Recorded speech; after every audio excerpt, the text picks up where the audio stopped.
कि एक नौजवान बहादुर खातून हमारे साथ समन इदरीस साहिबा मौजूद हैं। ये अपना एक कैफ़े चला रही हैं। आइडिया कैसे आया आपको ये कि अपना कैफ़े चलाने का? यहाँ पे भी मैं जॉब्स ही ढूंढ रही थी, लेकिन एकदम से आइडिया कि लाहौर जैसे बड़े शहर में जहाँ के आपको पता है कि बहुत बड़ा रिस्क था कोई भी फूड वो खोलना, तो क्यों ना यहाँ पे कोई एक कैफ़े खोला जाए। तो एकदम से माइंड में है कि वो इस्लामाबाद वाला जो एक कंसेप्ट है ना, वो यहाँ लेके आना चाहिए।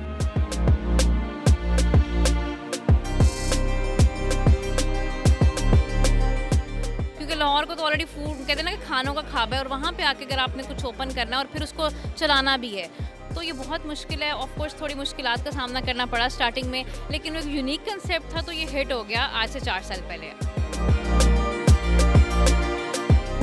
आपको यहाँ पर बिल्कुल सब नॉर्मल लगता है या कुछ कभी कोई मुश्किलात होती हैं खातून होने की वजह से? मुझे अल्हम्दुलिल्लाह अपने काम पे आज तक कभी भी ऐसा कुछ भी फेस नहीं करना पड़ा। पराठों में बहुत वैरायटीज़ हैं हमारे पास, यानी अगर हमारे पास नमकीन पराठों की बात करें तो 10 से 12 किस्म के वो हैं। मीठे पराठे भी 8 से 9 किस्म के हैं।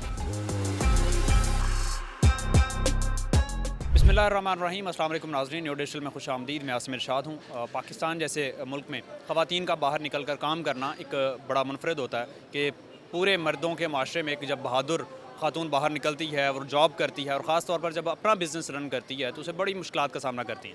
ऐसी ही एक नौजवान बहादुर खातून हमारे साथ समन इदरीस साहिबा मौजूद हैं। ये अपना एक कैफ़े चला रही हैं। इनसे जानते हैं कि इनको ये आइडिया कहाँ से आया और रन कैसे कर रही हैं और क्या क्या मुश्किलात का सामना करना पड़ा। अस्सलाम वालेकुम। वालेकुम सलाम। सबसे पहले तो बहुत शुक्रिया, आपने टाइम दिया। मुझे ये बताएं कि ये आइडिया कैसे आया आपको ये कि अपना कैफ़े चलाने का? बेसिकली मैं फार्मासिस्ट हूँ। सबको जब भी मैं बताती हूँ सब कहते हैं कि आपने एक सीट ज़ाया कर दी। मैंने कहा सीट तो ज़ाया नहीं की, एक्चुअली होता ये कि जब मैंने फार्मेसी कंप्लीट की, उसको जॉब्स वगैरह जब सर्च करे तो जॉब्स तो ऐसा कुछ भी नहीं थी उस वक्त। 10,000 12,000 स्टार्टिंग सैलरी थी। उसके बाद फिर मैंने MBA किया। MBA करने के बाद मैं जॉब करी थी, लेकिन मेरे वालिद साहब की डेथ हो गई। फिर उसकी वजह से मुझे होम सिटी आना पड़ा। बेसिकली मैं बुरावाला से बिलोंग करती हूँ।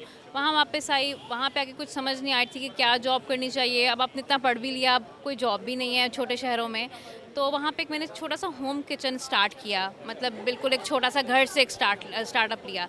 बट वो वो भी बड़ा अच्छा चला, बड़ा अच्छा रिस्पांस आया। लेकिन उसके बाद फिर ये कि कुछ वजूहात की वजह से वहाँ से मूव होना पड़ा लाहौर।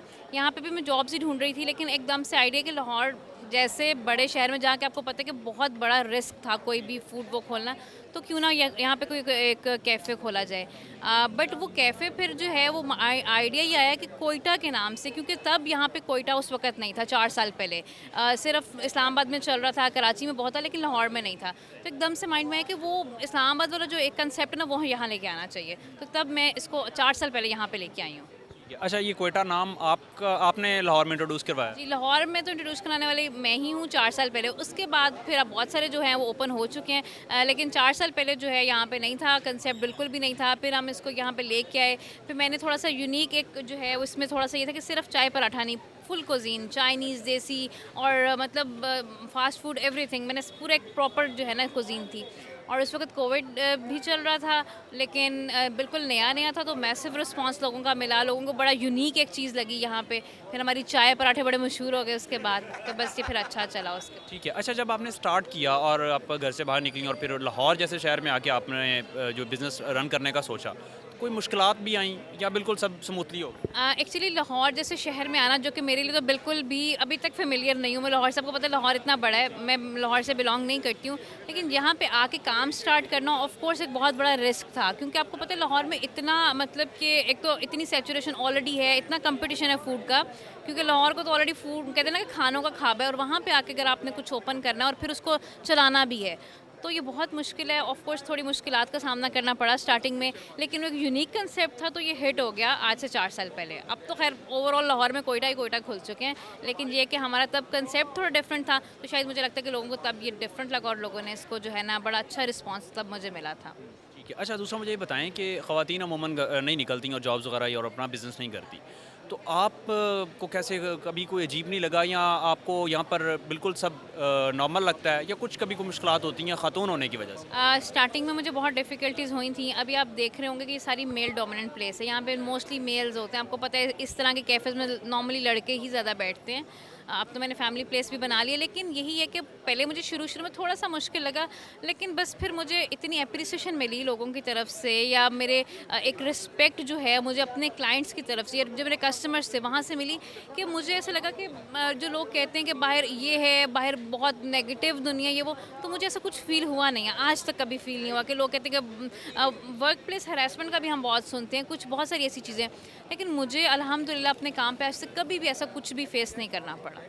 अच्छा, मुझे दूसरा ये बताएं कि आपका जो स्टाफ है वो पठान है, बलूचिस्तान से हैं, पंजाब से भी नहीं है, उनको आपने कहाँ से एक्सपोर्ट किया, कहाँ से आप लेके आई उनको? ये बिल्कुल एक बड़ा ही मुश्किल एक मेरे लिए था कि मैंने कोयटा खोलने का फ़ैसला तो कर लिया, बट यहाँ का स्टाफ लेके आना भी एक बहुत बड़ा टास्क था और बहुत मुश्किल था।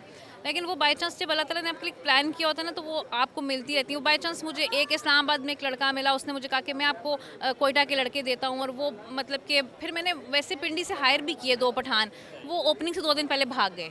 हाँ, तो फिर मुझे ये था कि अब क्या होना है, मेरे खुलने वाला 2 दिन के बाद और ओपनिंग थी, तो फिर वो कुछ एक स्टाफ आया पूरा, स्टिल 4 साल हो गए, अभी तक वही स्टाफ मेरे साथ चल रहा है। हाँ बिल्कुल वही है, अभी तक वही लोग मेरे साथ चल रहे हैं, और वही मतलब कि टेस्ट भी फिर इसीलिए मेंटेन है मेरा सारा, क्योंकि स्टाफ मेरे पास 4 साल से वही चल रहा है अभी। वो ये पठान है लड़के और वही स्टाफ है, वही सब कुछ कर रहे हैं। बिल्कुल, जो मेरा चाय पराठे का सेक्शन है वो पठान है, बाकी देसी के लिए वो ऑफ कोर्स पंजाबी हमने रखे हुए हैं, क्योंकि अभी हम सोच रहे हैं कि हम यहाँ पे ना कोयटा का भी फूड इंट्रोड्यूस कराएं, तो उसके लिए फिर हमें स्पेशल और जो शेफ़ हैं वो हमें मतलब कि चाहिए होंगे, जो कि हमें मतलब जो इनका कोयटा का फूड आता हो, जैसे मतलब कि उनका रोश वगैरह।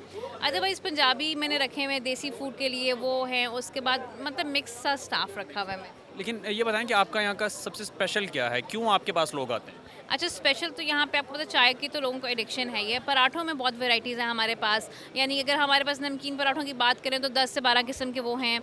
मीठे पराठे भी 8 से 9 किस्म के हैं। उसके अलावा मेरे मतलब कि किचन में कुज़ीन में जैसे सिंगापुरियन राइस हैं, अफ़गानी बर्गर है, कढ़ाई है स्पेशल हमारी, हमारा कीमा है, दाल है, वो भी लोगों को बहुत पसंद है। देसी फूड भी लोग बहुत पसंद करते हैं। फिर वो कॉम्बिनेशन हो जाता है, अगर आप लच्छे पराठे के साथ खाएँ तो वो और ही अच्छा उनका टेस्ट आ जाता है। तो वो बस अब मेरा ये कि फ़ास्ट फूड भी हम दे रहे हैं, लेकिन स्पेशलिटीज़ में अपना सिंगापुरियन राइस, हमारी कीमा फ्राई दाल और ये कढ़ाइयाँ वगैरह कुछ बहुत स्पेशल हैं, और अफ़गानी बर्गर। ठीक है। अच्छा, दूसरा मुझे बताएं कि अब पंजाब से बाहर भी मतलब कि पंजाबी खाने हैं यहाँ पर, इसके अलावा बलूचिस्तान है, सिंध है, इनके भी खाने यहाँ पर लाएंगी? बेसिकली देखिए, मैं इस्लामाबाद में थी, वहाँ पे अफ़गानी बर्गर एक वो पठान लगाते हैं, अफ़गानी लगाते हैं, बल्कि वो मैंने यहाँ पे उसका थोड़ा सा अपना वर्जन करके यहाँ पे चलाया, लोगों को बड़ा अच्छा लगा, जिनको तो पता है। अब कुछ इस तरह की और डिशेज़ हैं जो कि हम चाहते हैं कि हम इंट्रोड्यूस कराएँ, क्योंकि ऑफ कोर्स यहाँ पे कोयटा के नाम से ना लोग पठान आते भी ज़्यादा हैं, क्योंकि वो तो फिर उनको होता है कि आप हमें कोयटा की डिशेज़ भी दें। तो हमारा प्लान अब ये है कि हम इंशाल्लाह हम जो है ये कमिंग सर्दियों में चपली कबाब या कुछ इस तरह की जो चीज़ें फर्दर इंट्रोड्यूस कराना है, हमारा प्लान है इंशाल्लाह आगे। ठीक है। अच्छा, और दूसरा मुझे बताएं कि लास्ट में ख़वातीन को क्या मैसेज देंगी कि जो अपना बिज़नेस करना चाहती हैं या जॉब करती हैं, उनको क्या पैगाम देना चाहिए? देखिए, फाइनेंशियल इंडिपेंडेंट होना वुमेन के लिए आजकल बहुत लाजमी हो गया, ठीक है, बहुत ज़रूरी है, और मैं सबको यही मैसेज देती हूँ कि जिस तरह से बताया जाता है कि बाहर की दुनिया में बहुत मुश्किलात हैं, बहुत हरासमेंट है, बहुत नेगेटिविटी है, जब आप बाहर निकलते हैं और अल्लाह ताला पे आप ट्रस्ट कर लेते हैं ना, तो मेरे ख्याल से आपके लिए बड़ी चीज़ें आसान हो जाती हैं। तो मेरा ये ख्याल है कि हिम्मत हर एक खातून को करनी चाहिए। देखिए, जॉब तो मैं खुद से बिल्कुल अपनी स्टूडेंट लाइफ से ही मैं जॉब कर रही हूँ, मतलब कि अगर मैं शाम में पढ़ती थी, इवनिंग में पढ़ाई करी थी, तो मॉर्निंग में जॉब भी करी थी मैं, तो मतलब ये नहीं कि मैंने स्ट्रगल शुरू से ही किया है, ठीक है, लेकिन यही कि स्ट्रगलिंग लाइफ होती है, लेकिन उसके बाद आपको रिजल्ट भी मिल जाता है। तो आई थिंक हर वुमेन के लिए लाजमी है कि कुछ ना कुछ, देखिए मैंने एक होम किचन का घर से मतलब कि घर से लिया, उसको एक स्टार्टअप लिया, ठीक है। अब लोग ये कहते हैं कि जी एंटरप्रेन्योरशिप में आपको ऑफ कोर्स कैपिटल या बजट की ज़रूरत होती है, ठीक है, ऑफ कोर्स आपको पीछे से फाइनेंशियली इशू होते हैं, ज़रूरत होती है, लेकिन अगर जैसे मैंने एक स्टार्टअप लिया था मॉम्स किचन का, तो मैंने घर से किचन की जो चीज़ें थी उधर से स्टार्ट ले लिया ना, घर में तो सब कुछ अवेलेबल होता है, तो उसमें तो शायद मेरा 70,000 भी स्टार्टअप में नहीं लगा था, तो वो एक अगर आप वहाँ से काम चलाते हैं, फिर आप उसके बाद अपनी कुछ सेविंग्स करके, आजकल बहुत फाइनेंसेस बैंक्स आपको बहुत लोन फाइनेंस करें, तो आप वहाँ से भी करके अपना कोई ना कुछ छोटा सा सेटअप तो स्टार्ट कर आप ले ही सकते हैं ना, तो वो उसके बाद फिर बड़ा तो अल्लाह ताला आपको फिर ले आता है उसकी तरफ। तो वो बहुत शुक्रिया।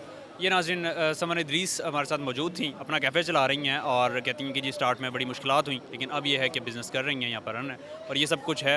अब तक के लिए इतने, अपना बहुत सारा ख्याल रखें, मुझे दीजिएगा इजाज़त। अल्लाह ने के बाद।